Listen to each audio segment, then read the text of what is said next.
Thank you very much কর্তৃপক্ষকে sir যে এই বিষয়টা নিয়ে আমার জন্য অনুরোধ জানানো হলো। এখানে আমাকে একটু রেফারেন্স টানতে হয়।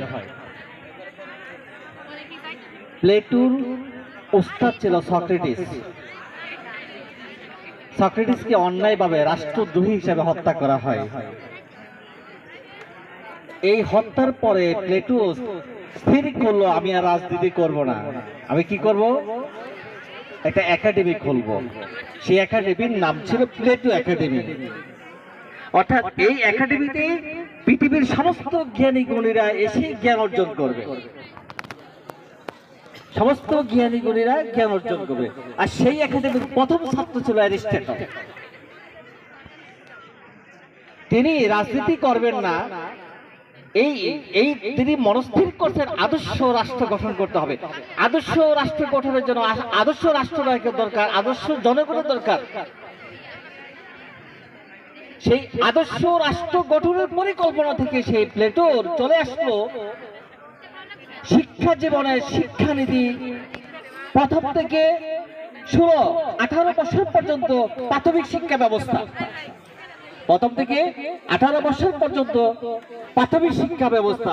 আর 18 থেকে 20 2 বছর তিনি স্থির করছেন 2 বছর কি করবে, সঙ্গীত চর্চা করবে আর সবরের জ্ঞান অর্জন করবে। অর্থাৎ প্রতিটা মানুষের তার মনোবিকাশের জন্য ওই সংস্কৃতির কোনো বিকল্প নাই।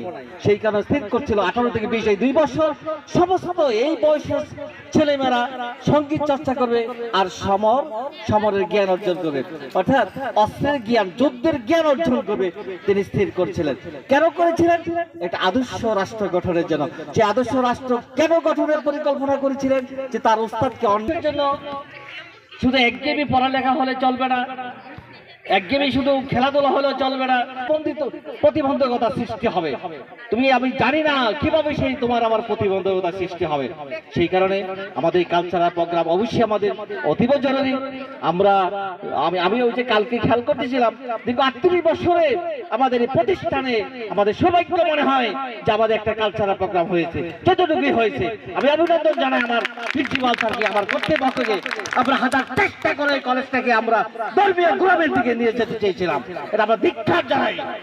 তাই আমি অনুরোধ করবো অন্ততপক্ষে আমরা সমস্ত জ্ঞানে আমরা যেন পরিপূর্ণ হয়ে যাই, সবকিছু যেন আমরা অর্জন করতে পারি, সবকিছু সমন্বয়ে একজন আদর্শ মানুষ হবে, সবকিছু মিলিয়ে আমরা জাতিকে আগায় নিয়ে যাবো।